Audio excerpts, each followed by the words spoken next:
위주교회 성도 여러분 안녕하십니까? 이 새벽도 우리 주님께 감사함으로 시작하겠습니다. 감사하신 우리들의 아버지 하나님, 오늘도 생명을 허락해 주셔서 감사합니다. 이 새벽에 우리들을 깨워주시고 오늘도 주님의 성품을 닮아갈 수 있는 기회를 허락해 주시니 그 또한 감사합니다. 우리를 구원해 주시고 영원한 언약을 통해서 또 소망을 가꾸는 오늘 하루의 삶 되도록 주님 인도해 주시옵소서. 사랑해 우리 구주 예수 그리스도의 이름으로 간절히 기도드립니다. 시련과 시험 속에 있는 자들이 시편의 글을 읽다 보면 과거의 경험을 통해서 기록된 시편의 글들을 읽으면서 그들은 믿음이 강해지게 되고요. 또 고통과 슬픔에 있는 자들이 시편의 글들을 통해서 그들의 감정이 이입되어서 똑같은 눈물의 씁쓸함을 느끼게 됩니다. 또 핍박받고 버림받는 자들이 시편을 통해서 홀로 두지 않으시는 하나님을 재확인하게 되고요. 통회하는 자들이 마음의 위로와 안정을 시편의 글들 속에서 찾게 됩니다. 뿐만 아니라 성경을 깊이 연구하는 하나님의 백성들은 시편 속에서 미리 조명된 그리스도의 모습을 발견하게 되는 것이죠. 그리고 경건하게 살기를 원하는 자들에게 이 시편의 글은 위로와 동정, 재확신의 기회의 장이 되기도 합니다. 왜냐하면 시편 속에는 인간의 슬픔과 고뇌, 번민이 기록되어 있을 뿐만 아니라 하늘의 숨이 숨겨져 있기 때문입니다. 그러므로 시편의 글들을 하늘의 숨을 쉬려고 하는 인간의 노력이고요. 하늘의 위로를 취하려는 인간의 추구이고요. 하늘의 평화를 이 땅에서 실천하고자 하는 인간의 끝없는 방황이기도 합니다. 시편에는 하늘을 향한 인간의 목마름이 있습니다. 오늘은 제9과 세 번째 시간인데요. 오늘의 주제는 영원토록 언약의 신실하심입니다. 하늘을 향한 인간의 목마름이 바로 영원한 하나님의 언약에 대한 끊임없는 확인이 아닐까라는 그런 생각이 듭니다. 하나님께서 다윗에게 주신 약속은 어떤 약속이었습니까? 목동이었던 다윗을 이스라엘의 왕으로 삼고 다윗이 가는 곳마다 하나님께서 동행하시겠다라고 하셨고요. 다윗의 원수들을 멸하며 다윗의 이름을 위대하게 만들어주고요. 그를 위해 그의 집과 그의 나라가 영원히 보존되고 왕위가 견고하게 서리라 라는 그런 약속을 주셨습니다. 하나님과 이 다윗과 맺은 그 언약은 정말 너무 좋은 그런 약속 아닙니까? 그러나 하나님께서는 이 다윗의 언약에도 한 가지의 조건을 다셨습니다. 혹시 여러분들 중에 어렸을 때 부모님이나 선생님의 말을 안 들으셔가지고 혼이 나신 적 있으십니까? 많은 이 체벌들 중에 혹시 회초리를 맞아서 종아리가 얼얼해 보신 적 있으신지요? 시편 89편에 보면 하나님의 회초리가 등장합니다. 왜 이스라엘 백성들이 하나님의 회초리를 맞았을까요? 시편 89편 30절부터 32절입니다. 만일 그의 자손이 내 법을 버리며 내 규례대로 행하지 아니하며 내 율례를 깨트리며 내 계명을 지키지 아니하면 내가 회초리로 그들의 죄를 다스리며 채찍으로 그들의 죄악을 벌하리로다. 하나님의 법을 버리고 그분의 규례대로 행하지 않고 그의 율례를 깨트리고 하나님의 계명을 지키지 않으면 하나님께서는 회초리와 채찍을 들고 죄악을 다스린다라고 이렇게 말을 하십니다. 어찌 보면 이 곁길로 나가는 자녀들을 위한 이 사랑의 매를 드시는 이 부모와도 같아 보입니다. 뻔히 봐도 잘못된 길을 가고 있는 자녀를 바라볼 때 정말 속이 타고 마음이 무너지는 그런 이 부모의 마음이지요. 시편 기자는 그러한 하나님의 형벌이 때로는 너무나 길어서 하소연하는 그런 모습이 보여집니다. 시편 89편 46절에 보면 여호와여 언제까지니까 스스로 영원히 숨기시리이까? 주의 노가 언제까지 불붙듯 하시겠나이까? 그 백성들을 처참히 처벌하시고 저주하시는 것이 하나님의 뜻일까요? 그렇지 않습니다. 정말 이 시편 기자의 말처럼 그 벌이 영원한 벌일까요? 그게 아니다라는 것입니다. 그 형벌이 너무 가혹해서 끊임없이 영원한 저주 아래서 살아가야 된다라는 것이 아닙니다.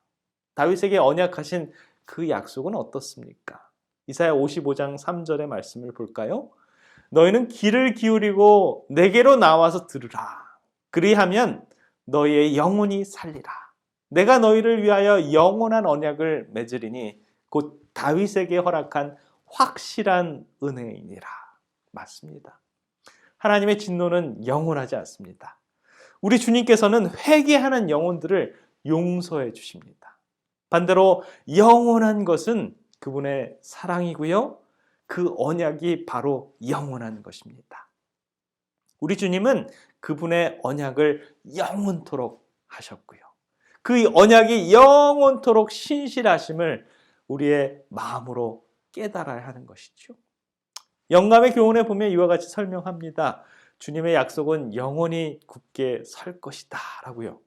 우리는 그분께서 약속하신 바를 지키지 아니하실까 염려할 필요가 없다. 그분은 영원한 진리이시다.